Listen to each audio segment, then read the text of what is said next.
17 तारीख को करेंगे। और जैसे कि आज अंडमान निकोबार एडमिनिस्ट्रेशन ने भी देखा कि जिस तरीके से लोग निकल रहे हैं, इनकी मजबूरी को अब भी समय है प्रशासन समझे इनकी मजबूरी क्या है। सर मैं आपको रोकना चाहूँगा, देखिए यहाँ पर मुख्य दो पार्टी है, एक बीजेपी एक कांग्रेस, लेकिन इस विषय को लेकर वो लोग दिखाई नहीं देते और ना हमारे एमपी साहब दिखाई देते हैं। सर आपने बहुत ही अच्छा क्वेश्चन किया कि यहाँ पे दो बड़ी राजनीतिक पार्टी है, राष्ट्रीय राजनीतिक पार्टी है, उनको भी इन बातों को समझना चाहिए, हमारे एमपी साहब को भी इन बातों को समझना चाहिए। और मैं सबसे पहले दुख प्रकट करता हूँ कि अभी हाल ही में पूरा सोशल मीडिया में आया कि हमारे एमपी साहब ने पार्लियामेंट में सबसे ज़्यादा क्वेश्चन किया। तो मैं कुलदीप राय शर्मा से पूछना चाहता हूँ कि आपने अगर इतना क्वेश्चन किया है तो आज ये बच्चे यहाँ पे क्यों खड़े हैं? मैं इनसे पूछना चाहता हूँ कि आज ये बच्चे दर दर के ठोकर क्यों खा रहे हैं? मैं एमपी साहब से पूछना चाहता हूँ। ये सब जो है ना ढकोसला बात होती है। अगर हिम्मत है, मैं अभी भी कहना चाहता हूँ, जिस तरीका से एक शेर की तरह दहाड़ते हुए श्री वी.के. अब्दुल अजीज ने प्रशासन को ललकारा है, हिम्मत है तो आप लोग भी साथ आइए, हम लोग किसी को नहीं रोकेंगे। अगर आप सभी के पास में हिम्मत है आइए, क्योंकि ये सिर्फ वी.के. अब्दुल अजीज का मामला नहीं है, ये सिर्फ राजेश कुमार लाल का मामला नहीं है, ये हमारे मज्जू भाई का मामला नहीं है, ये किसी मीडिया का मामला नहीं है। ये परेशानी आज पूरे अंडमान निकोबार द्वीप समूह की है। और आने वाले समय में मैं आप लोगों को बतलाना चाहता हूँ, अगर प्रशासन अभी भी नहीं जागा, अगर प्रशासन अभी भी यहाँ के स्थानीय लोगों की बातों को नहीं सुना, तो आने वाले समय में अंडमान तथा निकोबार द्वीप समूह में भूचाल आ जाएगा। क्योंकि ये सब लोग जो आज रोड में आकर के खड़े हैं ना, तो इनको इनकी परेशानी मालूम है, आज सबका परिवार है, आज इन्हीं को नहीं मालूम है कि आगे आने के समय क्या होगा। होमगार्ड में 3 साल के लिए लेकर के निकाल दिया जाता था, जैसे कि कोविड वायरस की बात हुई थी, मोदी सरकार ने फूल बरसाया था। ये भी एक हकीकत है कि कोविड के समय में जिन जिन लोगों ने काम किया था, मोदी सरकार ने उनके ऊपर में फूल बरसाया था। जिनके ऊपर में फूल बरसाया था, आज उनकी क्या हालत है आप देखिए। कोविड के समय में जैसे कि हमारे DHS के बहुत सारे लोग हैं, उन लोग कहते हैं कि उस समय जब कोई वार्ड में जाना नहीं चाहता था, वो लोग काम किए, अपने जान को जोखिम में डाल करके काम किए, लेकिन आज उनको निकाल दिया गया है। आज वो कोई कोने के नहीं है, आज उनका परिवार है। तो मैं फिर से प्रशासन से कहना चाहता हूँ कि वी.के. अब्दुल अजीज ने शुरुआत किया है और एक अच्छा शुरुआत किया है। ये जनता की मांग को जनता के साथ में आपके समक्ष लाना चाहते हैं। मैं माननीय उपराज्यपाल साहब से महोदय से अनुरोध करता हूँ कि यहाँ पर बहुत सारे उपराज्यपाल है और हर उपराज्यपाल जनता से मुलाकात किया, जनता दरबार लगाया, तो आप क्यों नहीं मिलना चाहते हैं? आपकी क्या मजबूरी है? कम से कम वो मजबूरी है बता दीजिए जनता को कि हम इस मजबूरी की वजह से आप लोगों से बात नहीं करना चाहते, हम लोग शांत हो जाएंगे। तो आप अपना मजबूरी बता दीजिए, आप मजबूरी भी नहीं बताते हैं। और आज जब हम लोगों ने आंदोलन किया था कि आज हम उनसे मिलेंगे, तो आप रण छोड़ करके भाग गए। ये तो नहीं होता है ना। हम प्रजा है और आप राजा है, हम प्रजा है आप राजा है, और प्रजा अपनी बात राजा के समक्ष नहीं रखेगा तो किसके सामने में रखेगा? रोहित जी, मैं आपसे भी, आप मीडिया वाले, मैं आपसे भी कहना चाहता हूँ कि प्रजा अपनी बात अगर राजा के समक्ष नहीं रखेगा तो फिर किसके पास जाएगा? हमारा माँ बाप तो LG होता है, LG जब हमारी बात नहीं सुनेगा तो फिर हम किसके सहारे रहेंगे? एक हमारा आखिरी सवाल हमारे भाजपा, कांग्रेस और हमारे MP साहब के लिए कुछ संदेश। मेरा इन तीनों के लिए मेरा यही एक संदेश है कि आप लोग गहरी नींद से जागिए, जनता की समस्या को सुनिए और वी.के. अब्दुल अजीज को अपना पूरा साथ दीजिए। धन्यवाद, जय हिंद। थैंक यू, बहुत धन्यवाद सर आपसे बात करने के लिए। बच्चों का साथ देंगे जब तक हमारी मांग पूरा नहीं होता, जब तक इन बच्चों को न्याय नहीं मिल जाता, तब तक ये आंदोलन जारी रहेगा, जारी रहेगा, जारी रहेगा। वी.के. अब्दुल अजीज के नेतृत्व में जारी रहेगा।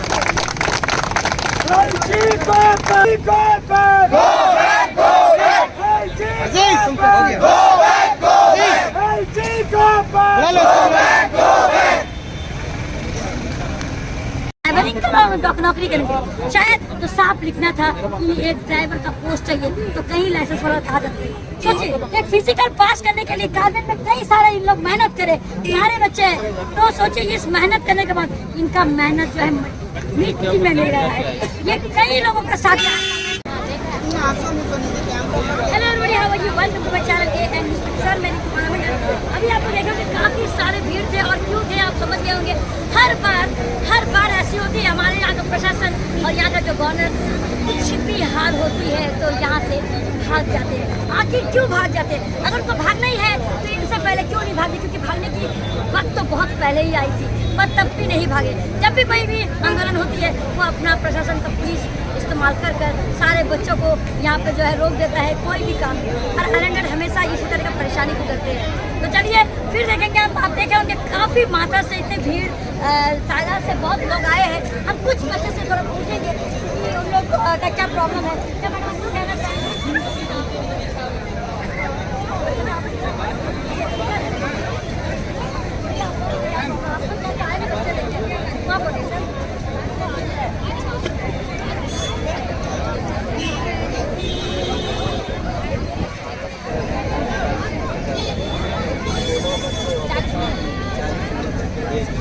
अच्छा, क्या कहना है कि 40 उम्र से ज्यादा हो गए।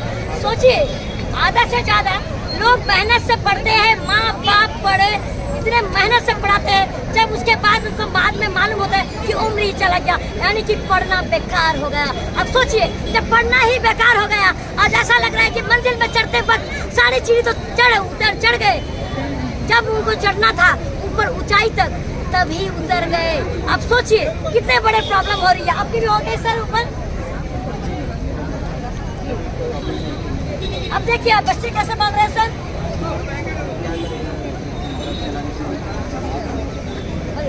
पढ़कर मजदूरी काम कर रहे हैं। सोचिए ये हाल है अंडमान एंड निकोबार आइलैंड का।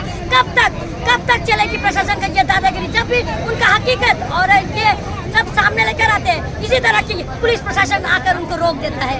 कब तक ये चलेगी? आइलैंड वालों को अभी आइलैंड वाला जाग चुका है, बहुत जल्द हमारे आइलैंड वाला जागेंगे। और हम चाहेंगे कि अनुरोध करते हैं कि उम्र मत देखिए, जब 60 उम्र में जब रिटायरमेंट करते हो तो 40 उम्र में भी जॉब दे दे, ताकि उनका 20 साल कम से कम जॉब करे। जब 60 उम्र हो जाए तो वो निकल जाएंगे, तब रिटायरमेंट कर दीजिए। क्या 60 उम्र के बच्चे क्या बूढ़े हो जाएंगे? समझ में, अगर बूढ़े हो जाएंगे तो 70 उम्र के लोग कैसे देश को चला रहा है, ये भी थोड़ा सोचिएगा। और किसी को नहीं देना है।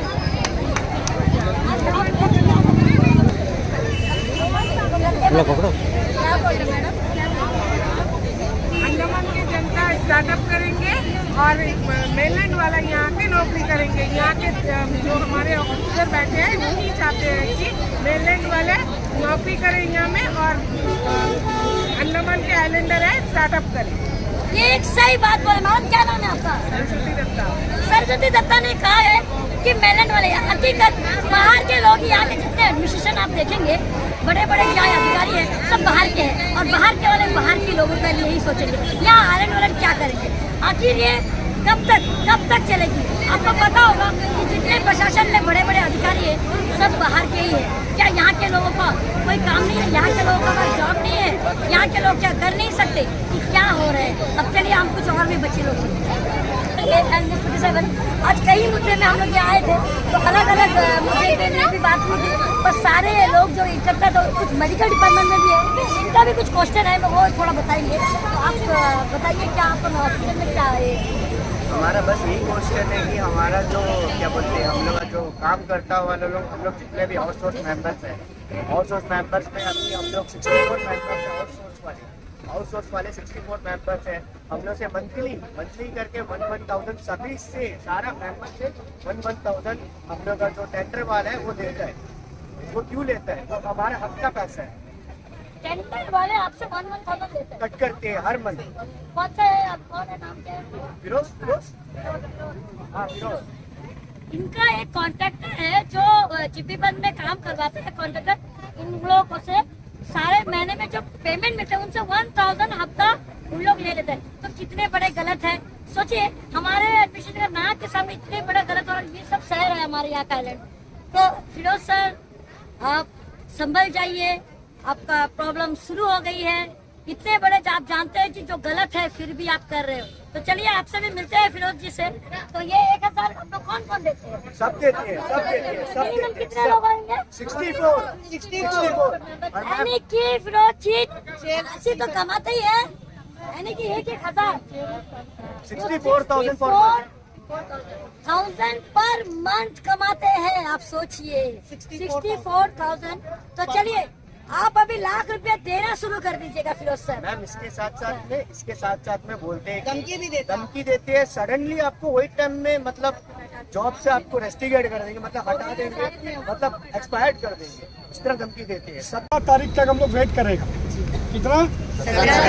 17 तारीख तक हम लोग वेट करेगा, और हम लोग चाहेगा कि हम लोग का प्रॉब्लम जो है ये 17 तारीख के अंदर प्रॉब्लम सॉल्व हो। अगर नहीं हुआ 12 तारीख को हम लोग एक मीटिंग है, ठीक है ना? 12 तारीख का मीटिंग में आप लोग सब आइएगा। तिरंगा पार्क में शाम को 3 बजे है, और 12 तारीख के बाद में हम लोग का मिलेगा 5 दिन।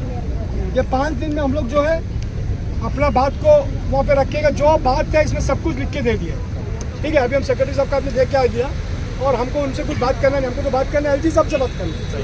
अभी एक नीचे से बात करके ऊपर जाके फ़ायदा नहीं है, जो बात करना सीधा बात करना, ठीक है ना। मेडिकल डिपार्टमेंट का हो गया, डायरेक्ट पेमेंट चढ़ना है 1/3 करना है, पीपीए पीपीटी का 1/3 करके उन लोग का पेमेंट को बढ़ाना है। होमगार्ड को जितना भी 3-3 साल किया सबको जो है 1/3 का तौर पे लेना है, ये हम लोग का डिमांड है। फॉरेस्ट वाला जो किया सबको जो है वापस लेके आना है। जितना भी हम लोग का साथ में आया सबका बात को ये पूरा 4 पेज में हम डाल के रखा है, और जिसको भी डाउट है पूरा PDF डाला है ग्रुप में, और जिसको डाउट है हमसे पूछ सकता है, हम दोबारा से मांगता और एक बार डाल के दे देगा, ठीक है। किसी का पॉइंट को छोड़ा नहीं है। हमारा पास जो डिमांड आया था, जो पॉइंट आया था, बाकायदा होमगार्ड का पॉइंट हम लोग का मीटिंग का बाद आया, लेकिन उसका पॉइंट को भी हम लोग रखा है। लेकिन 12 तारीख को हम लोग वहाँ पे अपना गेदर दिखाएगा, और हम लोग होमगार्ड का जो राइट है, जो एडमिनिस्ट्रेशन बोला है कंटिन्यू 3 साल जो काम किया है उनको 1/3 करो, तो उसी तरह होमगार्ड भी तो 3 साल के लिए करा है, तो उनको क्यों छोड़ना। तो वो तौर में उन लोगों को भी लेगा। पीपीए पीपीटी सीए जो भी यहाँ पे है सभी का डिमांड इसमें डाला है, सबको 1/3 किया जाए। 12 महीने का पेमेंट तो पीपीए पीपीटी का सबको मिल गया, ऑर्डर हो गया। आने वाला साल में सबको मिलेगा 2 महीने का पेमेंट एक्स्ट्रा, वो हम लोग लड़के लिए, और ये भी हम लोग बाकी भी लड़के लेंगे। मेडिकल डिपार्टमेंट के अंदर में जो कोविड में बाहर हुआ है सबका लिस्ट बाकायदा बना के रखा है। एलजी साहब से मिलने का समय हमको मिलेगा तो हम सब जा करके हमारा जो भी प्रॉब्लम है उसको बता करके हम देगा, और एलजी साहब को तो मिलना ही पड़ेगा हम लोग से, नहीं होने से 17 तारीख को मेरा जो ऐलान होगा उसके लिए आप लोग तैयार होना, डू एंड डाई, ठीक है ना। इसके लिए तैयार है कि नहीं? जोर से बोलो बस। हम जो है 17 तारीख को शाम को 4 बजे प्रेस कॉन्फ्रेंस करेगा, 7 बजे तक मीडिया में आ जाएगा। 7 बजे आप लोग सुनने का बाद में अपना कमेंट्स भी डालना है और अपना दर्द भी उसमें बताना है सब, कि हम लोग मानने के लिए तैयार हैं। क्या है? बस ये चीज दिमाग में चला लो, और कुछ सोचने का नहीं है। अंडमान में कांग्रेस और बीजेपी दोनों पार्टी है, लेकिन दोनों को हम लोग चूड़ी पहना के बैठाना पड़ेगा आने वाला टाइम में 2024 में। 2024 में हम लोग सब नोटा में डाल देगा, कोई बात नहीं, लेकिन उन लोग को वोट नहीं देगा। हमारा बात नहीं है, तुम लोग का बात भी यही रहना कि आज हम लोग इतना तकलीफ में रोड में उतर के हम लोग इतना ये कर रहे हैं, एडमिनिस्ट्रेशन से इतना पंगा ले रहा है, हम लोग को कोई डर नहीं है। उन लोग क्यों चूड़ी पहन के घर में बैठे हैं? आज 2024 नजदीक आ गया, हम कोई राजनीति बात नहीं करता भाई, हम बात करते हैं सिर्फ और सिर्फ आइलैंडर को बचाने का बात करते हैं। हम वो दिन होमगार्ड का मीटिंग हुआ था, क्या पूछा था, कितना जन आइलैंडर से हाथ उठाओ, एक भी नहीं है बोला। हो सकता है एक तो रह सकता, वो लोग भी तो काम किया, तो वो लोग को भी हम लोग साथ में ले लेगा, 1-2 को। बाकी जो नहीं आएगा उनको बाहर से हम लोग आने नहीं देगा। उसको रोकने के लिए हम लोग कुछ भी करने के लिए तैयार है ना। तो इसीलिए मेरा एक ही बात है आप लोग से कि आने वाला टाइम कांग्रेस बीजेपी करके नहीं है, जो भी पार्टी घर का सामने आएगा सीधा लात मार के वो लोग को पकाना, चप्पल बोल के मारना, इसके लिए तैयार रहो। और आज हम यहाँ से आप लोग ऐलान कर देता, अजीज का जान जाने तक, आखिरी सांस तक आप लोगों के साथ खड़ा रहेगा, चाहे कुछ भी हो जाए। सुबह से मेरे को बहुत दबाव आया, ऐसे आदमी फ़ोन किया, ऐसे सेक्रेटरी फ़ोन किया, ऐसा आदमी फ़ोन किया ना, नहीं बता सकता।